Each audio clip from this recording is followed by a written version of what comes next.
Recent analysis shows that 25% of US households live paycheck to paycheck. 35% of those earn less than $50,000 a year. And surprisingly, 20% of households earning more than $150,000 also report living paycheck to paycheck. Most of us are not taught about personal finance, and it's usually something that we learn later in life, or sometimes not at all. But I believe that's by design. The system is made to keep you broke and dependent on poor financial decisions.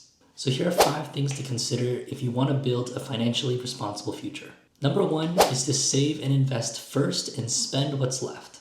Saving is something we know we all should be doing, but according to the data, a lot of us don't, or at least not at the rate that will lead to financial success in the future. According to the US Bureau of Economic Analysis, as of December 2024, the personal savings rate was just 3.8%. If we already feel lost on how to save money, most of us can't even conceptualize how to invest it after. See, what many of us do is we take our paychecks, we spend it on all of our needs, and then we try to save what's left. This way of thinking is totally backwards from human nature. Saving and investing is much more than just sticking to a budget. It's completely reshaping how you view money is used. Learning to save and invest starts with a total mindset shift on how you view money, your finances, and prioritizing your financial future. Learning to take a small percentage of each paycheck to save and invest before any other penny is spent. Many people will say that's not possible. I have a lot of bills to pay and there's no way I can put away an extra 20%. Then don't start with 20%. Start with 5% and build it up. There's a certain satisfaction that you will get in seeing your money grow and being financially responsible. Financial success demands a lot of discipline, delayed gratification, and sticking to a plan. So what is the plan? Point number 2, it's called a budget.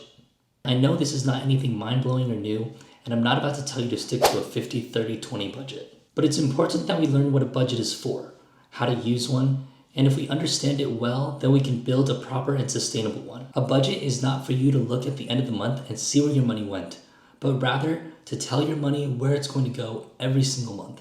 Budgets may feel stressful and restrictive, and in some ways they can be. Rather than being controlled by what you're allowed to spend according to your budget, it's a way for you to take control and command your dollars where they're going to go. This mindset puts you in the driver's seat of your finances and not the other way around. There are 1,000,001 ways to do a budget depending on your goals and your lifestyle, and everyone will look different. So I'm not going to spend time breaking down the perfect budget that everyone should use. My intention is to help you understand the difference between seeing when your money went and telling it where to go. The hardest part of a budget, in my opinion, is knowing what the difference between a need and a want is. And that's a third point. Know the difference between a need and a want. In today's modern technological era, the topic of needs versus want can stir a lot of confusion. Nearly 85 years ago in the 1940s, life was a lot simpler. Granted, the social environment and the economic environment was highly dictated by the outcomes of World War II. In general, people define a need as food, clothing, and shelter. There probably wasn't a lot of options to go out and eat, and most people commonly just cooked at home. Leisure activities were listening to the radio, going to the movies, reading a book or magazine, or doing a puzzle. It was a different time, there just wasn't that many options. Today, things are very different. We have TV, social media, Netflix, HBO, Hulu, PS5, TikTok, YouTube, a seemingly unlimited amount of places to eat at, and everything is catered to us and marketed directly to us. We are conditioned to spend a lot of money just to live. And this has resulted in a rather prosperous society that often can't agree what a need and a want is. I would say in general for basic human living, the needs really haven't changed. It's food, clothing, and shelter. But because of how interconnected the world is, sometimes you can't tell the difference of what is actually a want. For example, subscriptions. Subscriptions are great. They give us access to a lot of things like gyms, streaming services, apps, and a whole host of other things. But many Americans cannot tell you how much they spend each month on subscriptions alone. Companies have made it very easy for you to sign up and extremely hard for you to unsubscribe. Plus, with the low monthly fees, a lot of people don't even notice it on their credit statements or being withdrawn from their account.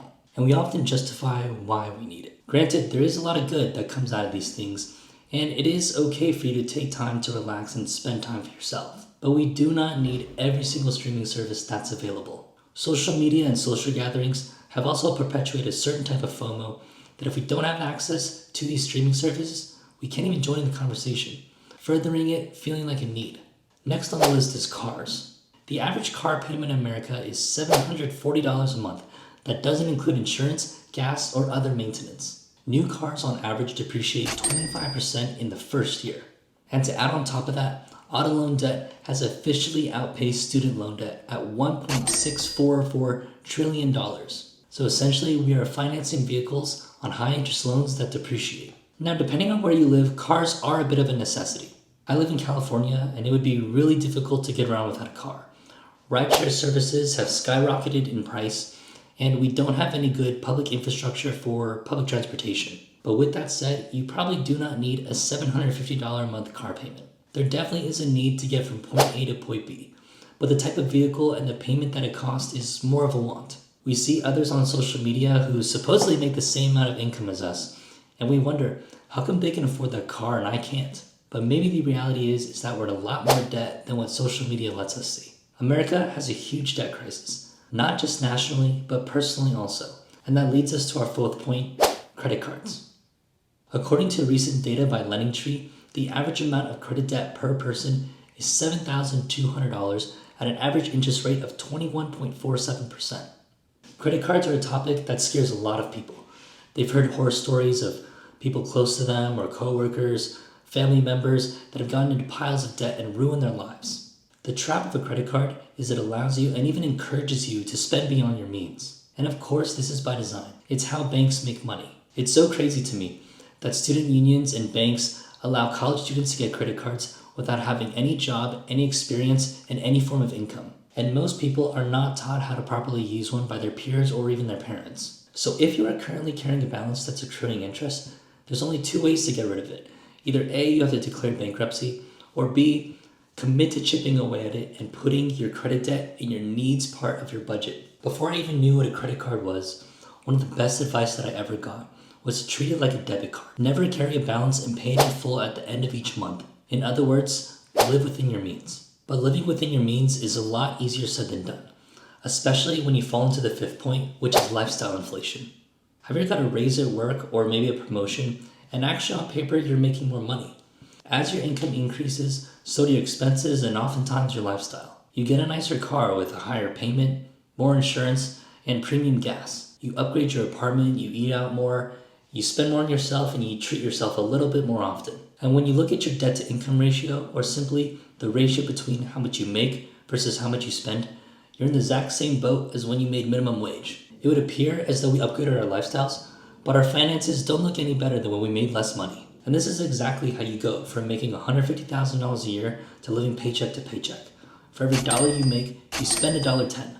And social media has only amplified the saying of keeping up with the Joneses. This phrase comes from a comic strip from 1913, in which it humorously depicts a family trying to keep up with their rich neighbors. We constantly compare ourselves to others, when in reality, no one cares.